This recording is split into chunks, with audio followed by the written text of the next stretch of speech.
Good morning everyone, welcome back all of you. नमस्कार, आदाब, सत श्री अकाल, वड़क्कम, जोहार।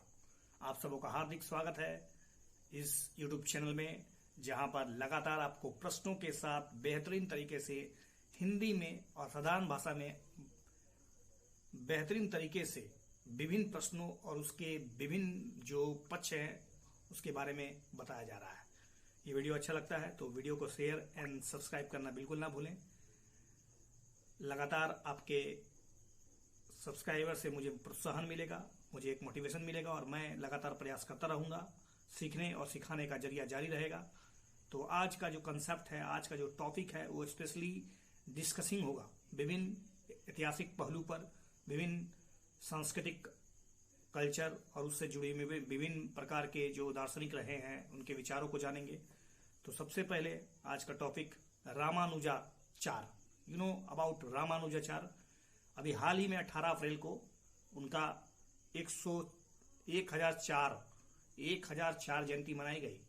ठीक है, उतना ज्यादा इंपॉर्टेंट नहीं है कि उसकी तिथि कब मनाई गई। हम समझेंगे कि रामानुजाचार्य की जो प्रासंगिकता है वो क्या है, उन्होंने क्या कल्चर को दिया, समाज को क्या दिया, उनसे हम लोगों ने क्या सीखा और हम आज जो अपने धर्म में है उनका क्या रोल देखते हैं। तो सबसे पहले बताते हैं कि इन्होंने वैष्णववाद दर्शन का सबसे सम्मानित अगर आचार्य है तो वह है रामानुजाचार्य। रामानुजाचार्य को वैष्णववाद दर्शन का सबसे बड़ा फिलोसफर माना जाता है, सबसे बड़ा दार्शनिक माना जाता है, सबसे बड़ा आचार्य माना जाता है। ठीक है, ये वेदांत दर्शन परंपरा में विशिष्ट देवतावाद के प्रवर्तक के रूप में प्रसिद्ध है। विशिष्ट देवतावाद जिनके बारे में मैं आपको थोड़ी देर बाद बताऊंगा। समझ जाइए कि इन्होंने ब्रह्मसूत्र, भगवत गीता पर भाष्य जैसे कई महत्वपूर्ण ग्रंथों पर बहुत ही बेहतरीन रचना की है। इनकी सभी रचनाएं, ध्यान रहे, इनकी सभी की सभी रचनाएं संस्कृत भाषा में लिखी हुई है। देखिए, पूरा का पूरा जो आज का जो डिस्कस होगा वो प्रीलिम्स बेस्ड होगा। इसमें आपको विभिन्न प्रश्नों को बार बार बोलकर मैं आपको दोहराऊंगा ताकि आप उसको समझे, याद करें। अधिकांश चीज याद करने वाली चीज है आज। तो अगर पूछा जाए, रामानुजाचार्य जिन्होंने ब्रह्मसूत्र लिखा, विशिष्ट देवतावाद, ये इनके प्रवर्तक रहे हैं। इनकी सारी की सारी ग्रंथ जितनी लिखी है, खास करके अगर देखा जाए ब्रह्मसूत्र हो, भगवत गीता पर जो उन्होंने भाष्य लिखा है वो संस्कृत भाषा में लिखा गया है। अब हम बात करते हैं विशिष्ट द्वैतावाद होता क्या है। देखिए, विशिष्ट द्वैतावाद यह वेदांत दर्शन की एक अद्वैतवादी परंपरा, अद्वैतवादी परंपरा। द्वैत मतलब डबल होता है, अद्वैत मतलब सिर्फ एक, सिंगल, सर्वगुण संपन्न परम सत्ता का अद्वैतवाद, जिसमें मात्र ब्रह्म का अस्तित्व माना जाता है, जिसमें सिर्फ और सिर्फ ब्रह्मा को ही अस्तित्व माना जाता है, लेकिन इसकी अभिव्यक्ति अलग अलग रूपों में होती है। ठीक है, इनकी अभिव्यक्ति अलग अलग रूपों में है, लेकिन सत्ता सिर्फ और सिर्फ एक ही देवता, एक ही ब्रह्मा के पास है। इसी को कहा जाता है विशिष्ट देवतावाद। इसको हम लोग अद्वैतवादी परंपरा भी कहते हैं। ठीक है, अर्थात सर्वगुण संपन्न अद्वैतवाद अथवा योग्य गैर द्वैतवाद या गुण सूचक द्वैतवाद के रूप में भी इसको वर्णित किया जाता है।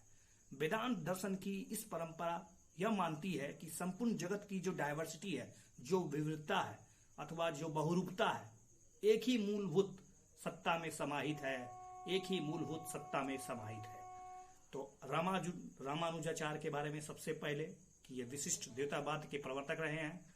इनकी जितनी भी साहित्य, जितने भी ग्रंथ लिखे हैं, जितने भी इन्होंने वेद भाष्य हो, भगवत गीता पर जो भाष्य लिखा है, चाहे ब्रह्मसूत्र लिखा है, सभी के सभी संस्कृत भाषा में लिखी गई है। ठीक है, और विशिष्ट द्वैतावाद का अर्थ होता है परम सत्ता जो है एक ही है, सारा पूरा डायवर्सिटी, पूरा दुनिया, पूरा विश्व केवल और केवल एक चीज से चल रहा है। नेक्स्ट टॉपिक है खजुराहो का मंदिर। खजुराहो का मंदिर पर्यटन मंत्रालय के द्वारा अब देखो अपना देश श्रृंखला में शामिल कर लिया गया है। ठीक है, ध्यान रहे, खजुराहो का मंदिर देखो अपना देश श्रृंखला के अंतर्गत खजुराहो में बने जो मंदिरों की जो वास्तुशिल्प है, बहुत ही भव्यता जो उसका दिखाया गया है, उसका एक आयोजन किया गया है। That's not important. एक भारत श्रेष्ठ भारत अभियान के तहत भारत की समृद्ध विविधता को प्रदर्शित करने का प्रयास, एक भारत श्रेष्ठ भारत, जिसके अंतर्गत हम लोग पूरे भारत में जितने भी विरासत है स्थल है, जितने भी समृद्ध विविधता है, उसको हम लोग प्रदर्शित करते हैं। अब हम बात करते हैं खजुराहो मंदिर के बारे में। देखिए, खजुराहो मंदिर देश के सबसे खूबसूरत मध्यकालीन स्मारकों में से एक है। मध्यकालीन खूबसूरत भव्य प्रदर्शन है यहाँ पर। इन मंदिरों का निर्माण 950 से 1050 ईस्वी के मध्य 950 से 1050 ईस्वी के मध्य चंदेल शासकों के द्वारा किया गया था। चंदेल शासकों के द्वारा खजुराहो मंदिर का निर्माण किया गया। मध्यकालीन भारत में इसका बहुत बेहतरीन तरीका से इसका निर्माण हुआ है। ठीक है, इस स्मारक में मंदिर में अगर देखा जाए तो हिंदू और जैन धर्म से संबंधित मंदिर है। ध्यान रहे, हिंदू और जैन धर्म से संबंधित मंदिर है, बौद्ध धर्म का कोई मंदिर यहाँ पर नहीं है। यह मंदिर स्थल विंध्य पर्वत श्रृंखला के भीतर स्थित है और नागर शैली के वास्तुशिल्प प्रतीक के रूप में प्रसिद्ध है। यहाँ पर अधिकांश मंदिरें जो मूर्तियां बनाई गई है वो नागर शैली में बनाई गई है। इन मंदिरों को यूनेस्को के द्वारा 1986 में वर्ल्ड हेरिटेज साइट यानी विश्व धरोहर स्थल का दर्जा मिल चुका है। यह मंदिर अपने कामो उद्दीपक के लिए बहुत ही विख्यात है, विश्व विख्यात मंदिर है। यहाँ पर मतलब आप जो कामासूत्र जो पुस्तक लिखा गया है, जो आप जानते हैं, उस पर विशिष्ट चित्रों का जो अलंकरण है आप इस मंदिर में देख सकते हैं। खजुराहो मंदिर का पहला बार लिखित उल्लेख 1022 ईस्वी में अल बरूनी और 1335 में अरब यात्री इब्न बतूता में मिलता है। तो खजुराहो मंदिर के बारे में आप ध्यान से समझ लीजिए कि खजुराहो मंदिर एक तो सबसे पहले मध्यकालीन भारत में बहुत विकसित बना। 950 से 1050 ईस्वी के बीच लगभग इसका डेवलपमेंट हुआ, चंदेल शासकों के द्वारा हुआ। इसके जो मंदिर है खास करके कामोद्दीपक दर्शन दिखाते हैं, काम उद्दीपक दर्शन इसमें बहुत ही बेहतरीन तरीके से बनाया गया है। नागर शैली इसमें पूरा तरह से भरपूर प्रयोग किया गया है। ठीक है, और विश्व विरासत स्थल में ये ऑलरेडी शामिल है। Okay, that's good. Next about Jyotibarao Phule के बारे में। ज्योतिबराव फुले, जिनका पूरा नाम ज्योतिबराव फुले, ठीक है, एक महान सामाजिक कार्यकर्ता, महाराष्ट्र के सतारा से जिले से बिलोंग्स करते हैं और सामाजिक सुधारक में इनका क्या योगदान है वो हम लोग जानेंगे। देखिए, महात्मा ज्योतिबराव फुले का कार्य मुख्य रूप से अस्पृश्यता अनटचेबिलिटी तथा जाति व्यवस्था पर जो गंभीर बीमारियां थी उसका उन्मूलन करना, महिलाओं की मुक्ति, सशक्तिकरण, उनका कैसे मतलब एक तरह से उसको सशक्तिकरण किया जाए, उनको बल प्रदान किया जाए, उनकी मतलब जो लीगेसी थी उन्होंने खास करके महिलाओं के जो स्थिति थी उस पर मतलब बेहतरीन प्रयास किए उनमें सुधार होने के लिए। हिंदू पारंपरिक जीवन में सुधार से संबंधित इन्होंने अपनी पत्नी जिनका नाम सावित्रीबाई फुले, भारत की महिलाओं के शिक्षा के लिए बहुत ही बेहतरीन प्रयास किया और महिला शिक्षा के लिए जो अग्रदूत माने जाते हैं सावित्रीबाई फुले, ये दंपत्ति ने महाराष्ट्र की लड़कियों के लिए 1848 में महाराष्ट्र में भारत का पहला स्वदेशी स्कूल खोलने, जिन्होंने भारत का पहला स्वदेशी स्कूल खोला वो थे ज्योतिबराव फुले और सावित्रीबाई फुले। बाद में फुले दंपत्ति ने महार और मंग जैसी अछूत जातियों को, उसके बच्चों को, उनके लिए स्कूल आरंभ किया। गर्भवती ब्राह्मण विधवाओं के लिए सुरक्षित प्रसव हेतु एक गृह आरंभ किया। शिशु हत्या से बचाव के लिए अनाथालय खोला। हालांकि दुर्भाग्यशाली जो बच्चे थे, अनाथालय शुरू करने वाला पहला हिंदू माना जाता है, पहला हिंदू माना जाता है। सामूहिक स्नानागार, ओवरऑल अगर देखा जाए तो इनका प्रयास क्या था, समाज में जो कुरीतियां थी, जो बुराइयां थी, जो अंधविश्वास थे, जो महिलाओं के साथ जो भेदभाव होता था, महिलाओं की जो स्थिति थी उसमें ओवरऑल सुधार कर एक सामाजिक सुधारक के रूप में आप इनको मतलब रेखांकित कर सकते हैं। इनका योगदान स्पेशली समाज सुधार में था। ठीक है, अगर इनकी कुछ रचनाओं पर विचार कर लिया जाए तो जैसे इन्होंने 3 रत्न लिखे हैं। 3 रत्न मतलब 3 रत्न 1855 में इन्हें 3 रत्न लिखा, 3 रत्न किताब है। इसके अलावा गुलामगिरी लिखा 1873 में।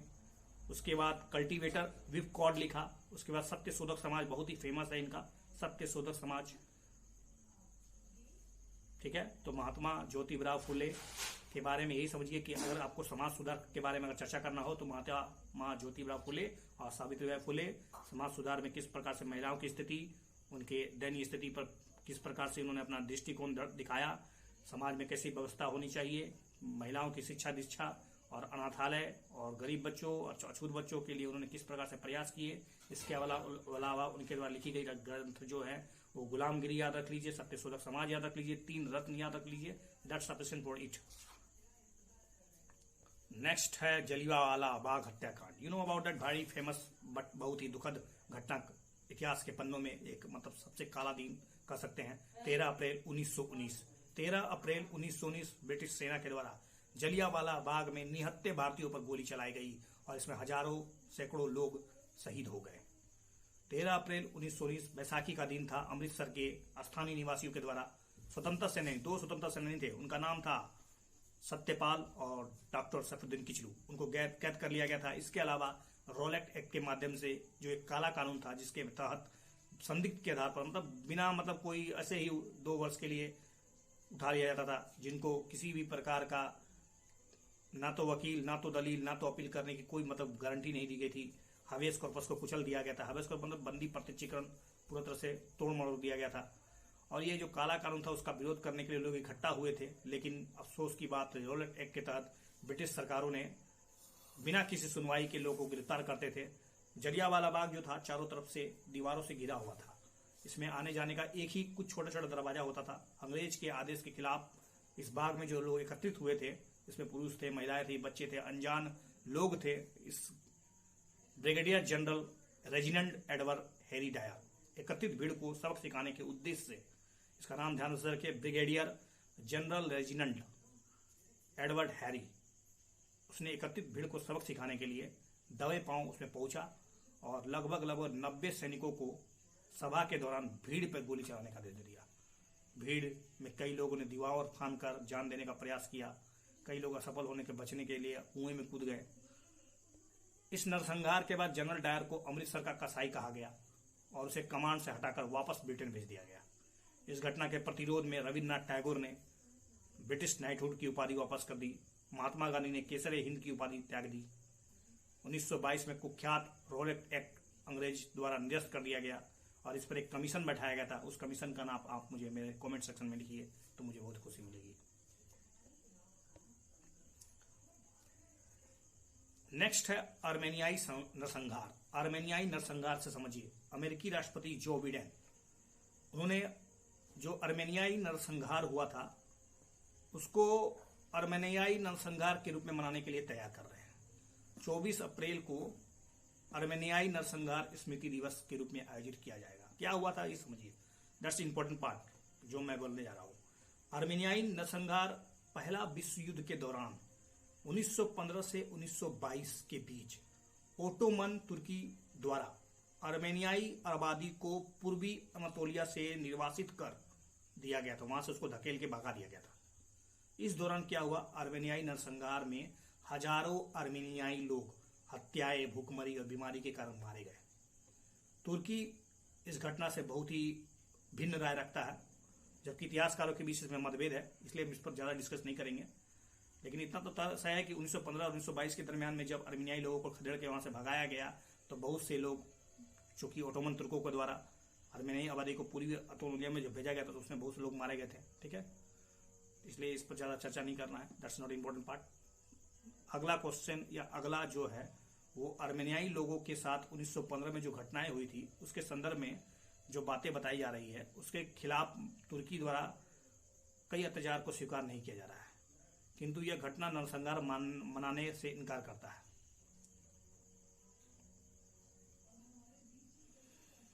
देखिए, युद्ध के बाद बर्लिन की संधि, जिसमें बड़ी ताकतों द्वारा ओटोमन साम्राज्य पर कई शर्तें इस पर थोप दी जाती है। सुल्तान जो अब्दुल्ला हमीद था, अब्दुल्ला हमीद द्वितीय, उस पर आर्मेनियाई आबादी पर होने वाले जो सुधार थे उनको लागू करने, तुर्कों के साथ या कुर्दों की सुरक्षा की गारंटी देने के लिए दबाव डाला गया था।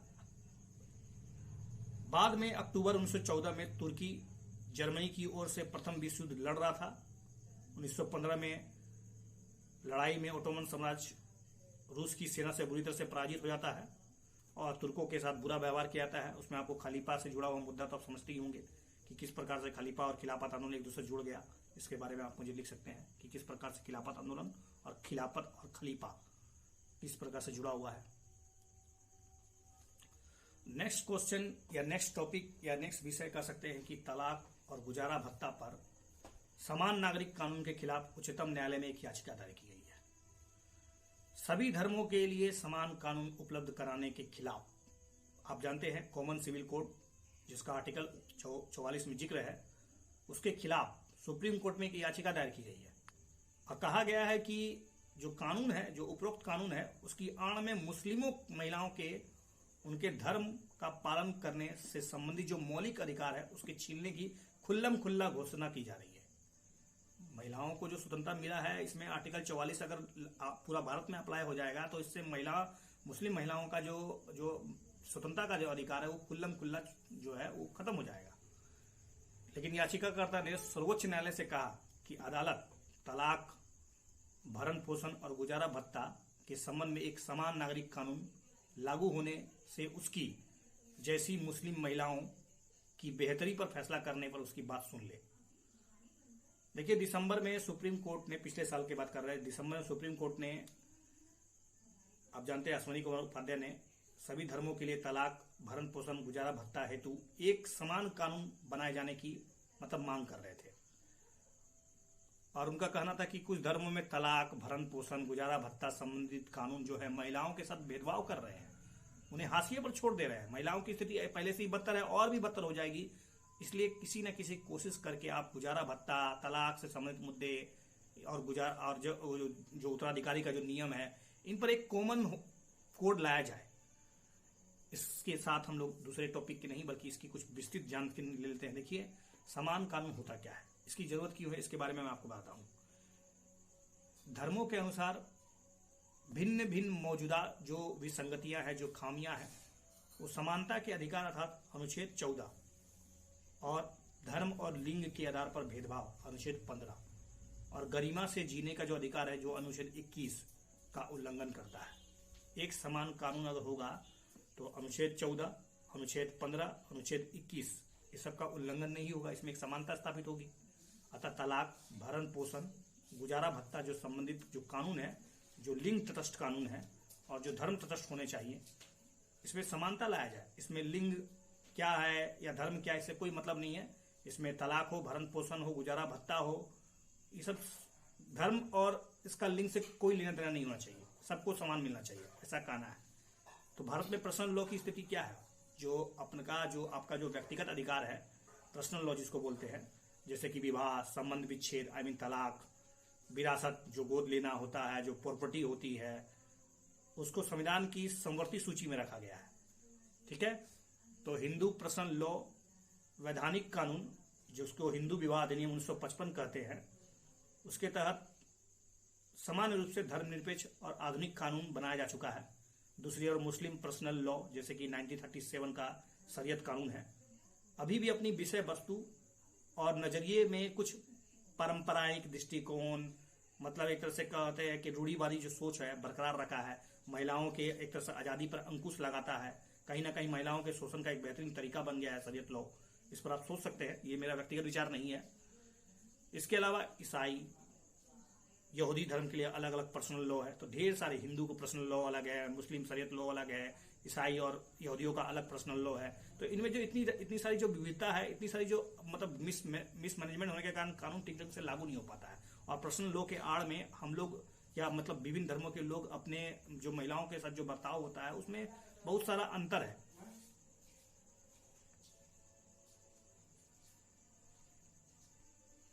तो आर्टिकल 142, आर्टिकल 142 के हवाला देते हुए उच्चतम न्यायालय को पक्षकारों के मध्य जो भी मतलब इसमें पार्टी होती है जो केस लड़ रही है, उसके मध्य पूर्ण न्याय को स्थापित करने के लिए एक अद्भुत शक्ति प्रदान की है। Article 142 okay. जब कभी स्थापित नियम कानून के तहत कोई अगर समाधान नहीं निकल पा रहा है तो ऐसे में अदालत मामलों से संबंधित तथ्यों के मुताबिक विवाद पर अंतिम फैसला सुना सकती है। ठीक है, तो this is sufficient for this. Next topic about विश्व आर्थिक मंच की जो वैश्विक लैंगिक अंतराल रिपोर्ट आई है अभी हाल में ही। You know about that, World Economic Forum के द्वारा बहुत सारे रिपोर्ट निकाली जाती है। उनमें से एक रिपोर्ट है ग्लोबल जेंडर गैप रिपोर्ट, 2021 जारी किया गया है। और भारत के संबंधित जो निष्कर्ष निकाले हैं उस पर चर्चा करेंगे हम लोग। अगर टोटल समग्र प्रदर्शन देखा जाए तो भारत की स्थिति 28 स्थान नीचे पहुंच गई है। अर्थात ग्लोबल जेंडर गैप रिपोर्ट में 156 देशों की सूची में भारत का स्थान 140 है, जो बहुत ही घटिया प्रदर्शन है। भारत में ग्लोबल जेंडर गैप रिपोर्ट यह दिखाती है कि महिलाओं की स्थिति भारत में कितनी बदतर है। 156 कंट्री में 140वां स्थान, 28 स्थान का नीचे गिरना कहीं ना कहीं पड़ोसी देशों के सामने अपनी नजर को मतलब छुपाने जैसा है। अगर पड़ोसी देशों की स्थिति देखा जाए तो दक्षिण एशिया में सबसे खराब प्रदर्शन करने वाला भारत सबसे टॉप पर है। पड़ोसी देश चाहे बांग्लादेश हो, नेपाल हो, भूटान हो, श्रीलंका हो, म्यांमार हो, सभी से नीचे है हम लोग। राजनीतिक सशक्तिकरण जो है, राजनीतिक सशक्तिकरण सूचकांक में भारत का प्रदर्शन 13.5% अंकों के साथ गिर गया है। शिक्षा की बात करें तो 114वां स्थान है भारत में। स्वास्थ्य और जीवन रक्षा सूचकांक, इस मामले में भारत का बहुत ही घटिया प्रदर्शन रहा है। ओवरऑल कहे तो भारत की जो ग्लोबल जेंडर गैप रिपोर्ट में सभी की सभी स्थिति, चाहे महिला सशक्तिकरण हो, राजनीतिक सशक्तिकरण हो, शिक्षा प्राप्ति का सूचकांक हो, स्वास्थ्य और जीवन रक्षा हो, सभी का सभी रैंक बहुत ही घटिया है। भारत में महिलाओं की अनुमानित जो उपार्जित आय है, जो स्वयं सेल्फ अर्न इनकम है, पुरुषों की आय के मात्र 5वां हिस्सा है, माने 20% के बराबर है, जिससे इस सूचकांक में भारत का स्थान विश्व के सबसे निचले 10 देशों में शामिल हो जाता है। अगर पूरा विश्व की अगर नजर दौड़ाए तो ग्लोबल जेंडर गैप रिपोर्ट में आइसलैंड को 12वीं बार विश्व में सर्वाधिक लैंगिक समता वाला देश घोषित किया गया है। आइसलैंड विश्व में सबसे ज्यादा सर्वाधिक लैंगिक समता वाला देश है। सर्वाधिक लैंगिक समता वाले टॉप 10 जो देश है, सबसे पहले तो आपको बता दिया कि आइसलैंड, उसके बाद फिनलैंड, उसके बाद नॉर्वे, दैट्स सफिशिएंट। ओके। और आर्थिक मामले में कई देशों ने पिछले साल की तुलना में कुछ इसमें बहुत ही खराब प्रदर्शन किया है। ठीक है। बांग्लादेश एक एकमात्र ऐसा देश जिसने पिछले 50 वर्षों के दरमियान राष्ट्र अध्यक्ष के रूप में पुरुषों की तुलना में महिलाओं ने कार्य किया है।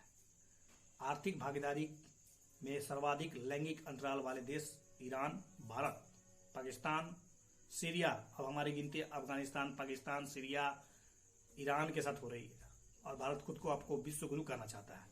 बहुत अफसोस की बात लगती है। ग्लोबल जेंडर गैप रिपोर्ट कहीं ना कहीं बायसिंग है, तो इस पर हम लोग को ज्यादा सोचना नहीं चाहिए, लेकिन निश्चित रूप से इस पर विचार करने योग्य है। सरकार को सोचना पड़ेगा कि 156 कंट्री में 140 स्थान आना, global gender gap report world Economic Forum के द्वारा निकाला, कहीं ना कहीं भारत की स्थिति बहुत ही दयनीय हो गई है।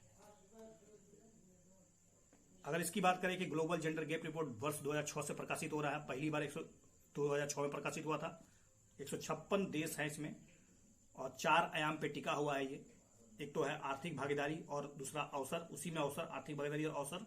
दूसरा है शैक्षणिक उपलब्धि कितनी है, स्वास्थ्य और जीवन रक्षा, और चौथा है राजनीतिक सशक्तिकरण।